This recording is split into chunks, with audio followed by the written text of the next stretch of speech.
Hello everyone. तो आज की इस क्लास में हम लोग देखेंगे क्लास 9th हिंदी का एनुअल एग्जाम 2024 का सब्जेक्टिव वायरल क्वेश्चन पेपर प्यारे बच्चों, जो कि आपका हिंदी का बताने वाले इस वीडियो के क्लास में। ठीक है, तो आप लोग इस वीडियो को पूरा जरूर देखिएगा। छोटा सा वीडियो के माध्यम से आपको काफ़ी हेल्पफुल होने वाला है आपका एग्जाम में। ठीक है, आपका एग्जाम में इसी तरह का आपका क्वेश्चन पूछा जाएगा और इसी लेवल का क्वेश्चन रहेगा। ये 100% वायरल प्रश्न पत्र है प्यारे बच्चों, जिसका सब्जेक्ट कोड कितना है, हिंदी का जो सब्जेक्ट कोड होता है वो 101 है प्यारे बच्चों। ठीक है, तो चलिए इसका हिंदी का सब्जेक्टिव क्वेश्चन देखते हैं कि कैसा किस टाइप का क्वेश्चन पूछा जाता है।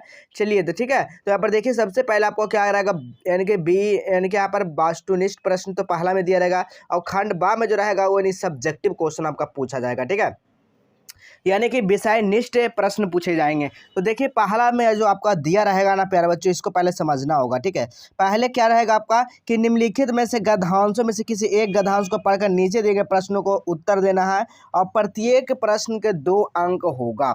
यानी कि यहाँ पर कहने का मतलब ये हुआ प्यारे बच्चों कि आपका ये गद्यांश है। गद्यांश का मतलब क्या होता है, जो वाक्य है उस वाक्य को पूरा पढ़िएगा और उसी को पढ़कर नीचे क्या करना है प्यारे बच्चों, आपको जवाब देना होता है। ठीक है, तो इसी को पहले पढ़ लेंगे, उसके बाद नीचे देखिए आपका क्वेश्चन पूछा जाएगा। ठीक है, कि जंगल में जो है ना, जंगल में किसका पेड़ था, तो इसी का फिर आपको जवाब देना होता है, जो कि आपको ऊपर में ही दिया रहेगा। ठीक है, कि जंगल में एक जो है ना, यानी कि यानी कि प्राज यानी कि प्राजी यानी कि प्रार यानी कि पारिजात। ठीक है, पारिजात का एक पेड़ था, तो यही आपको लिखना है कि जंगल में क्या था, यानी कि पारिजात का एक पेड़ था। ठीक है, तो यही आपका यहाँ पर आंसर लिखाएगा। इसी टाइप का प्रत्येक जो ये प्रश्न है ना, इससे आपको 2 अंक निर्धारित किए जाएंगे। कितने अंक निर्धारित किए जाएंगे प्यारे बच्चों, तो 2 अंक। तो उसी को पढ़कर आपको यहाँ पर जवाब देना होगा। ठीक है, और इसका आंसर अगर नहीं जानते तो सब कुछ बताएंगे। कंप्लीट इस वीडियो को देखिएगा। इस वीडियो का माध्यम से आपको ये भी पता चलेगा कि कहाँ पे ओरिजिनल प्रश्न पत्र का आंसर के मिलने वाला है, ऑब्जेक्टिव और सब्जेक्टिव दोनों। ठीक है, इसी तरह देखिएगा खा में, यानी कि खा में भी आपका रहेगा सब्जेक्टिव क्वेश्चन। अगर ऊपर का जवाब में आपका दिक्कत हो रहा है तो नीचे वाला पढ़कर फिर आपको नीचे में आपको जवाब देना होगा। ठीक है, उसी तरह से आप देखिएगा यहाँ पर तीसरा नंबर में क्या पूछा जाएगा, आपको 10 मार्क्स का आपका जो रहेगा वो क्या रहेगा प्यारे बच्चों, निम्नलिखित में से किसी एक विषय पर लगभग 200 से 250 शब्द पर आपको क्या करना है, निबंध लिखना है। ठीक है, तो अभी से सारा प्रैक्टिस कर लीजिए निबंध लिखने के लिए। आपका निबंध लिखने के लिए पहला आ सकता है मित्रता पर, आ सकता है प्यारे बच्चों यहाँ पर देखिए। दूसरा आ सकता है समय की महत्ता पे आ सकता है। चौथा जो है यहाँ पर, यानी कि तीसरा जो है बसंत ऋतु पर आ सकता है। चौथा दुर्गा पूजा पर आ सकता है। देश रत्न डॉक्टर राजेंद्र प्रसाद पर आ सकता है, या आपको होली पर भी आ सकता है। ठीक है, किस पे आ सकता है, होली पर भी आ सकता है। होली को भी आप लोग एक बार देख लीजिएगा। ठीक है, इसी तरह अब अगला क्वेश्चन देखिएगा।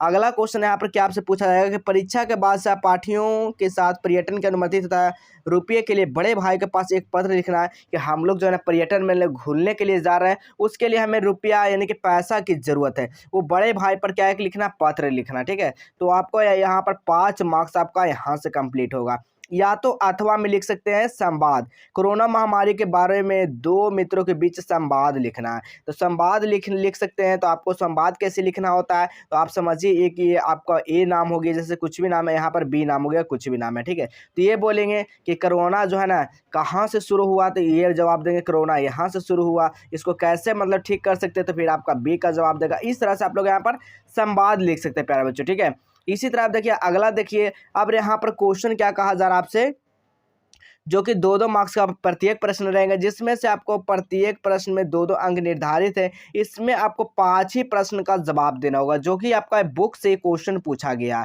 किस से पूछा गया प्यारे बच्चों, तो बुक से ये क्वेश्चन पूछा गया है। तो यहाँ पर देखिए पहला जो है ना का में दिया गया है कि मुंशी जी फांसी लगाकर क्यों मरना चाहते थे प्यारे बच्चों, तो मुंशी जी का जो बेटी जो थी भगजोगनी, वो क्या थी, काफ़ी लाचार थी। समझिए उसको खाने दाना तक वो क्या करती थी, आप लोग समझ सकते हैं। इसका पूरा बारीकी से इसका आंसर हम बताए हैं, आप लोग नहीं जानते तो लिख सकते हैं प्यारे बच्चों। ठीक है, ये बासी खाना खाती थी, 3-3 दिन का तक का साग खाती थी। ठीक है, और जब बाबूजी से क्या करने आते थे खाना के लिए, तब बाबूजी के यही कहते थे कि लगता है कि गल फांसी लगाकर मर जाएं या कुएं में डूबकर मर जाएं प्यारे बच्चों। ठीक है, इसी तरह अगला क्वेश्चन देखिएगा खा नंबर, बुद्ध के समय नालंदा में क्या था, तो बुद्ध के समय में नालंदा क्या था, इसके बारे में आज जान आपको आंसर देना है। इसी तरह अगला क्वेश्चन देखिएगा, बुच्ची दाई को सबसे ज़्यादा किसकी याद आती थी, तो बुच्ची दाई को जो ना इसका पालन पोषण जो किया था इसके सहेली किया था। किसका सहेली? तो बुच्ची दाई के सहेली किया था। ठीक है, इसकी माँ जो है ना बचपन में ही गुजर गई थी, तो इसका देखभाल कौन किया था? तो इसका सहेली किया था प्यारे बच्चों। ठीक है,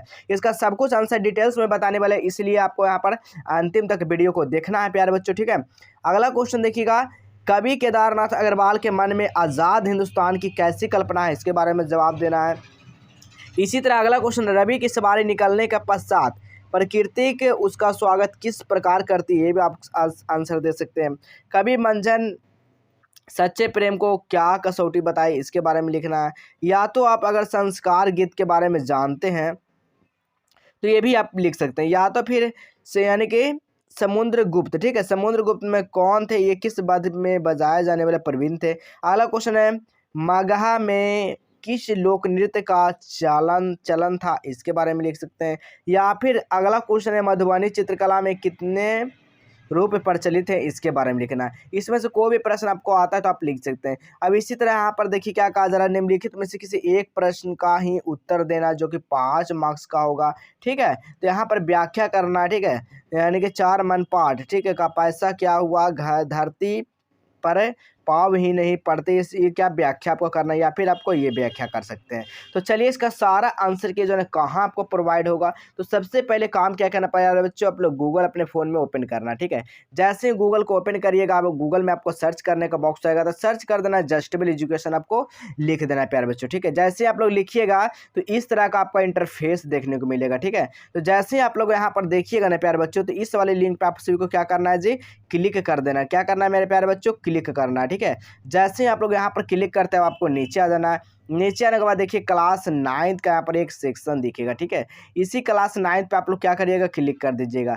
जैसे ही आप लोग क्लिक करते हैं तो नीचे आ जाना। नीचे आने के देखिए class 9th annual final exam 2024 question paper, तो इसी वाला लिंक पे आप लोग क्लिक करिएगा। जैसे ही आप लोग यहाँ पर क्लिक करते हैं तो देखिए लिखा गया है कक्षा 9वीं वार्षिक परीक्षा 2024 बिहार बोर्ड 9th फाइनल परीक्षा सभी सब्जेक्ट। यहाँ पर जो है ना आपका सभी सब्जेक्ट है जो कि ऑब्जेक्टिव भी मिलेगा और सब्जेक्टिव मिलेगा जो कि 9वीं का वार्षिक परीक्षा का प्यारे बच्चों। ठीक है, आपको नीचे आ जाना प्यारे बच्चों। ठीक है, सभी चीज़ को पढ़ते हुए आपको नीचे आ जाना। अगर इस चीज़ में इंटरेस्ट है यानी कि आप लोग को इंटरेस्ट है तो आप लोग ये सब चीज़ को भी जानकारी ले सकते हैं प्यारे बच्चों। ठीक है, आपको नीचे आ जाना है। जैसे नीचे आते देखिएगा हिंदी के सामने, आप हिंदी के पे आपको क्या करें, डाउनलोड बटन पे आपको क्लिक करना है जी।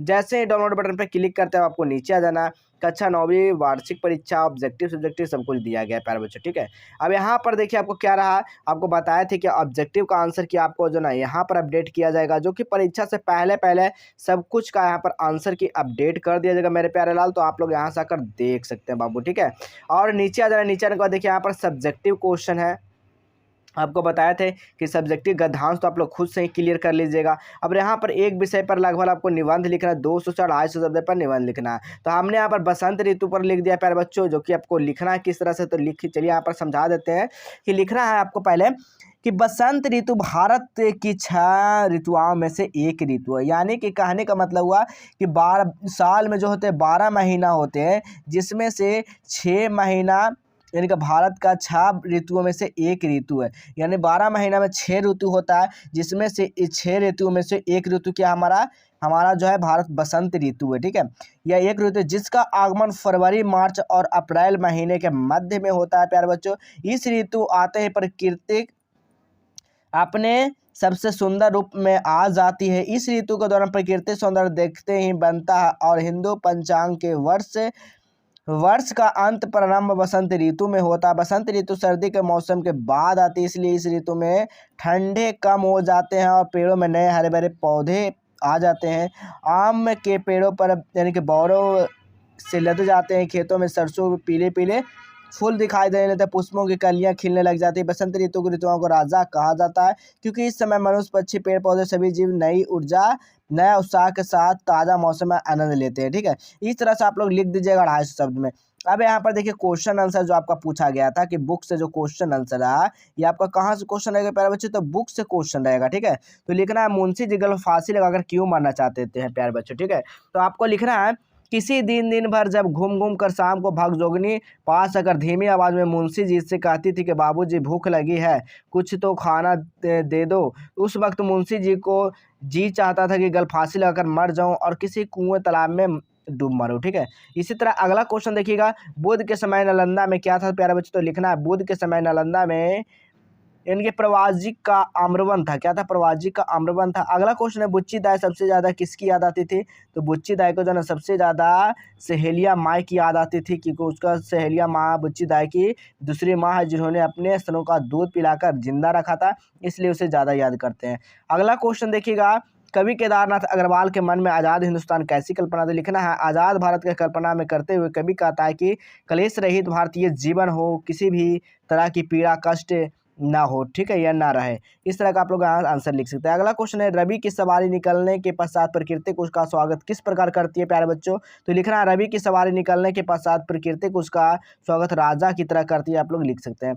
अगला क्वेश्चन है, कवि मंझन ने सच्चे प्रेम को क्या कसौटी बताई प्यारे बच्चों, तो लिखना है कवि प्रेमघन की कसौटी बताई कि उसका मन विकारों से दूर निर्मल तथा पवित्र होता है। ठीक है, इस तरह से आप लोग यहाँ पर आंसर को लिख सकते हैं, पैरेलल सभी आंसर को यहाँ पर कर सकते हैं। ठीक है, तो यहाँ पर देखिए डाउनलोड करने का भी बटन दिया गया, आप चाहते हैं तो डाउनलोड भी कर सकते हैं प्यारे बच्चों का, डाउनलोड नहीं होता तो ऊपर से स्क्रीनशॉट भी कर सकते हैं। ठीक है, तो और आप टेलीग्राम और व्हाट्सएप ग्रुप को जरूर आप लोग ज्वाइन कर लीजिएगा प्यारे बच्चों। ठीक है, तो चलिए हम लोग मिलेंगे इसी तरह अगले नए नेक्स्ट क्लास में।